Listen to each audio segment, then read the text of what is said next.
الاطفال المفروض انهم من اول يوم بيتوزنوا على ميزان واحد ويتثبتوه، ونخصم الحفاضه ونخصم الهدوم بتاعه الطفل، ونبقى عاملين حسابنا ان هو يعني نفس الظروف بتاعته، يا راضع يا مرضعش مع كل ميزان. يعني ممكن اوزنه وهو لسه مرضعش، او اوزنه وهو لسه في خلال مثلا ربع ساعه من الرضاعه، او جعان او شبعان.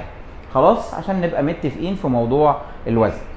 المفروض ان في حاجه اسمها الزد سكور بالنسبه لنا. يعني ايه زد سكور؟ يعني كيرفات، يعني كراسه عليها رسم بياني بحط عليها الاوزان بتاعه طفلك، وزن وطول ومحيط راس، اللي هي اسمها القياسات. اول كل شهر لحد او كل شهرين او كل 3، المهم لحد ما يقفل من 2 ل3. وابقى عامل حسابي ان لو انت رايحه عند دكتور لاول مره، بنعمل حسابنا وكل 6 شهور ان احنا بنوقفه على الحيطه وناخد وزنه وناخد طوله ونثبته، ونبتدي نعرف نثبته يعني ايه. يعني نثبت العيل جامد قوي كده والزقه في الحيطه، واروح قايس ومثبته اللي هو بيعمله كده في الحيطه، واروح جايب العيل واقرب رجليه والزقهم في الحيطه، واروح اعمل كده، والعيل الصغير بنفس المنظر ده، علشان خاطر ابتدي اخد القياسه بتاعتي. طيب، ظبطنا القياسات وظبطنا الطول. نرجع بقى، ايه السبب في الفيديو اللي احنا بنتكلم فيه والدخله الغريبه اللي انا بتكلم فيها دي؟ ان طفلك جول النهارده حالتين، الحالتين الاتنين اللي هو ايه، اهاليهم قلبهم موجوع. واحد فيهم وزنه 7.5 وهو عنده سنة، والتاني وزنه 17 وهو عنده 1.5 سنة. طيب، ايه اللي بيحصل؟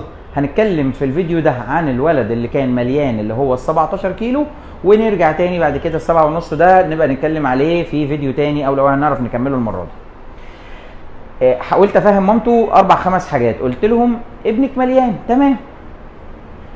اوفر ويت، طب هل ده ممكن يسبب له سمنة؟ احتمالية. طب باباه ومامته مليانين، يبقى دي امر وراثي، وممكن ما يبقاش عند عيلي مشكله. ولكن الوراثي يوصل 13 14، لكن يوصل 15 و16 و17، يبقى احنا نعمل حسابنا ان اللايف ستايل بتاعنا بيتغير. يعني ايه اللايف ستايل بتاعنا بيتغير؟ انا لسه ما كلمتكوش على الرضاعه والكلام ده كله. لايف ستايل يعني ايه؟ يعني عيلك من سن سنه ابتدي احاول اعوده على الكوبايه، 1 وشهرين 1 و3 يتشال منه الببرونه نهائي، وتتشال منه التتينه قدر الامكان، علشان خاطر ما تشوهليش سنانه وضبه ومصه، ويبقى اتعلم خلاص ان هو بيشد من الشاليمو اللي هي الكوبايه اللي بتتفتح، او الكوبايه اللي هي بوز، او الكوبايه العاديه اللي هيقعد ينقط على نفسه. ما احنا كلنا اتعلمنا في الكوبايه. طيب، يبقى دي الاولانيه. رقم 2، طفلي مش محتاج كمية اللبن اللي انا سمعتها اللي هو 180 او 200 وكسر في الرضعة الواحدة، 4 رضعات او 5 في اليوم في الببرونة. ما هو لو خد دي، طفلك ببساطة جدا انت قفلت له السعرات اللي هو كان محتاجها علشان خاطر ياخدها غذاء. وبالتالي بنقول لحضرتك انا دلوقتي ال 180 دي تعتبر وجبة، فطالما وجبة قفلت نفس عيلك من 6 ل 8 ساعات، وخد اللبن وما خدش الباقي غذاء، وبالتالي حتى لو كان واخد اغلى نوع لبن، فهو الحديد اللي فيه لا يقارن بالحديد اللي هياخده، سواء كان في علاج زي الانريكس والهيدروفرين او النوفوفير، ولا حتى يقارن بالحديد اللي موجود في اللحوم او اللي موجود في كبده الفراخ وكبده العجالي كمان. وبالتالي ارجع تاني اكمل واقول لحضرتك ان العيل الصغير انت بتقولي لي ما بياكلش، لان ببساطه جدا انت بتغصبي عليه، بتتخانقي معاه، اكله كله بيوريه. اول ما بتحس انه ومصفياه، واول ما بتحس ان هو بيشرب بتقول حبيب ماما بلاش، وبعدين لما بتيجي تاكليه بتتعصبي عليه، يا فاتحه له التلفزيون. كل ده غلط، يا فاتحه له التلفزيون، يا بتركزي مع حاجه تانية، يا اما بتقول اصل انا عايزه اديهوله وعايزه اخلص عشان اقوم ورايا طبيخ، او ورانا عزومه، او ورايا حاجه ورايا، او وراها حتى النوتيفيكيشن بتاعت الموبايل. وكل الكلام ده ما ينفعش. اكل العيل واي نشاط اكتيفيتي لحضرتك في البيت لا يجتمعان. مهم جدا تاخدي بالك ان الكلام ده لازم يتسمع.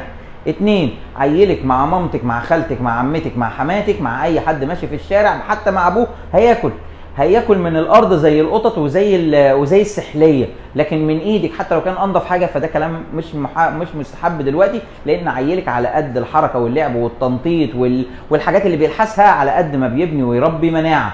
وبقيت بقول دلوقتي سيبيه يروح ياكل البصل بطينه من الترولي، وخليه يلحس كل حاجه في البيت. وكنت مشير ستوري كده اللي هو ايه، ماما اللي بتغلي ببرونه في نفس ذات اللحظه هو نفس البني ادم ده اللي كان بيبوس القطه من بقها وكان بيلحس الترابيزات وترابيزين السلم. طيب يبقى احنا دلوقتي بالراحه، الاكل بالنسبه لي عباره عن، طب تعالوا ما نقول قبل ما نقول عباره عن، معده العيل الصغير تساوي معده العصفوره اللي هو الحته الصغننه اللي هي المعلقه الصغيره، وليس اصل على كلام تيتا ده لازم الطبق وتجيبي له رغيف وتقطعيه وتحط كوبايه لبن ومعلقه عسل ومعلقه سكر ومعلقه معرفش ايه ورغيف عيش وتقطعيه وتفتيه. ايه يا حاجه، هو ده كربط بتلغغيه؟ ولا هو معلش في الكلمه يعني صغير العجل علشان صغير الجاموس عشان تذبحوه في العيد؟ هذا لا يجوز. فلما تيجي تقولي لي اصل لازم العيل ياكل بنفس الطريقه دي، احب اقول لحضرتك انتوا بتهزروا. في فرق في السرعات سيد الرئيس، اللي انتوا بتعملوه ده كلام فاضي خلص يا زينب. فدي اول حاجه. فمعده عيلك الصغير تعادل اللي هم معلقتين الشاي الصغيرين ودول يكفوه. طالما ابنك بيلعب وبيتنطط وبيتحرك وكل حاجه، العيل الاوفر ويت او المليان ده احتماليه ان هو يبقى عنده حساسيه لانه عنده دهون هنا ما بيقدرش يتنفس. 2 عنده كرش.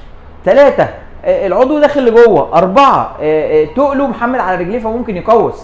فبقول لحضرتك كلمه صغيره خالص، ايه اللي يمنع من ان حضرتك تبتدي تعيدي تركيزك من اول وجديد؟ رقم 1 عيل الصغير اكله اقل القليل يكفيه. 2 بلاش تغصبي عليه. 3 امنعي لي الحاجه اللي فيها زيت وسكر واي اكل من بره. 4 النشويات ما تنفعش. 5 الالبان اكتر من كوبايتين، الكوبايه اللي هي النص ال100 مللي وتتاخد بعد وجبه، ما تتاخدش لا مش مشكله، وتتاخد بعد وجبه وليس لوحده كوجبه. وبالتالي علشان خاطر انا ما بديش الغذاء ده، بيدي غذاء من غير ما بيدي الياف، وفي نفس الوقت ما بيديش كفاءة الحديد اللي انا محتاجها. فممكن الالبان دي تكون سبب في وقت من الاوقات انها تكون مسببه انيميا، زي اللي بياخد اللبن البقري عمال على بطال وتقول لك اصل العيل بياخد 4-5 ببرونات في اليوم لبن بقري يا دكتور، ولا بيخلص له كيلو في اليوم. وارجع اتكلم يا جماعه، ما هو ده اللي بيجيب للعيل الصغير يا انيميا يا اما بيجيب له امساك يا اما بيبهدل الدنيا، وتلاقي العيل عمال بيشد في شعره وممكن تقوم معاه بعد كده اللي هو ايه الحمام تلاقيه حته واحده نازله. فاحنا بنحكي بس في كلمتين. انا عارف ان الكلام كله بيلمس في بعضه وتحس ان انا بجيب من اليمين في شمال، لكن الكلام بجد مهم جدا. بيقول لحضرتك ان العيل اللايف ستايل بالنسبه له تجيبي حبايتين الزبيب وترميهم على جنب وتسيبيه يقعد يلقط فيهم، تقعدي تقطعيهم.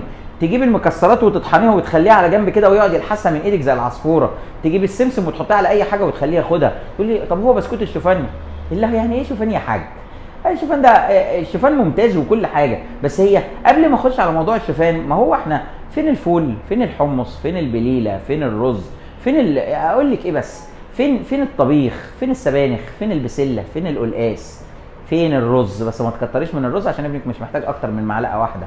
الوجبه بتاعته دي ممكن يقعد ينقنق فيها اليوم بطوله. فبعد اذن حضرتك ما تجريش ورا الولا وتقعدي تصوتي وتزعقي وتخضيه وتعملي له كارت ارهاب، لان ببساطه جدا اللي انت بتعمليه ده كلام فاضي. كلام فاضي يا زينب. مين زينب دي يا جدعان؟ البتاع لقطه معايا قوي من امبارح ما اعرفش ليه بعد ما الترند خلص. فبقول لحضرتك اهم حاجه بالنسبه لي في خلال كل اسبوع او كل من اسبوع ل3 اسابيع، حاولي ان انت تدخلي عاده حلوه جديده، الا وهو ادخال اكل يا مشوي يا معمول على البخار يا اما مسلوق يا اما حضرتك مشوحاه بحاجه خفيفه كده بنقطتين زيت زيتون. دي الاولانيه من غير ما يبقى متسبك. رقم 2 لو احنا بناكل بملح، حاولي تسحبي الملح تدريجي وحط مكان الملح. ما تقوليش ملح هيمالايا بقى وملح صخر والكلام ده كله، لان هم برضو فيهم صوديوم واحنا ما بنحبش الصوديوم عشان الكليه. لكن احنا ممكن نتكلم ونقول ايه؟ ان احنا بنحط مكانه الحاجات اللي بتحدقه، كمون وليمون وممكن اي توابل وبهارات بما فيها الباربيكا، بس ابعدني عن الملح. طيب وبعديها الخضار، طول ما هو قاعد عمال ماسك في حاجه في ايده وعمال بياكلها. يا فندم خدي بالك ابنك لو على تخنه ده واحنا في اي يومين تعب والواد اتلط بدور نازله معويه، مش هيلاقي له وريد علشان خاطر يركبوا له كانولا. ولما فكرت ان انا اديله اعمل له تحليل دم، انا ببساطه جدا الواد صعب عليا. اللي هيفكر يسحب له عينه دم ومش هيلاقي وريد غير من حاجتين، يا من رقبته يا اما من هنا من المنطقه اللي تحت الحفاض. فبعد اذن حضراتكم بلاش هتقولوا لي لا ما بيجاب من هنا وبيجاب من هنا. احب اقول لحضرتك اللي بيجيب من هنا بيضرب الوريد من قبل ما بيغزه. المهم يعني فاحنا دايما بنحب نتكلم في حاجه صغيره خالص. اللي احنا هنعمله في العيل الصغير ده اللي هيقعد له عمره كله. فلو انتوا بتقولوا ان الواد الصغير بيحب البطاطس المحمره، هات العصايه عشان هتخانق معاكم. ولو انا قلت لك بطاطس المحمره، ولو انا قلت لك ان البيبسي ما ينفعش يدخل البيت، تقولي لي ده الازازه ما بتخلص وبيقعد يخمس معايا فيها، هزعلك. ولما اجي اتكلم معاكي واقول لك بلاش الحاجات المتحمره، يعني ما تروحيش تجيبي لي كريب دلوقتي وتاكليه، ولا تقولي لي اصل النوتيلا قاعدين بنخمس فيها واصل. ابنك لو هياخد معلقه السمنه البلدي وهيلحسها انضف له ابرك له وصحي اكتر من ان انت تروحي تجيبي له واحده بيتزا ولا واحده كريب من بره الله اعلم سعراتها قد ايه والزيوت النباتيه اللي داخله للعيل الصغير قد ايه. وبالتالي عيلك الصغير ادي لنفسك فرصه ان اول كل اسبوع تبقى بدايه في خطوه جديده لحاجه حلوه بتدخل، او حاجه وحشه بنحاول ان احنا بنبعد عنها. وابنك لازم يخرج ويتمشى ويشوف الشمس ويشوف الناس ويخرج ويلف حوالين البيت ويمشي له متر واثنين وثلاثه ويشوف الشمس ويصحى بالنهار وينام بالليل قدر الامكان. وتلاقيه مع خالته اللزوزه وتلاقيه مع عمته الشطوره، بلاش خالته الحربايه وعمته الكذا اللي احنا كنا، او عمته الهبله. خلاص هنغير السلوجان ده ونقول خالته اللزوزه وعمته الزعزوعه، اي حاجه. بس اتمنى تكونوا اتعلمتوا حاجه، ولو انتوا اتعلمتوا او استفدتوا حاجه اكتبوها لي تحت في التعليقات، ان شاء الله اضيفها لكم في فيديو جاي. واستنوني في فيديو العيل الصغير اللي حجمه صغير، وقولوا لي متابعين خلي العيال من امتى ومنين. سلام.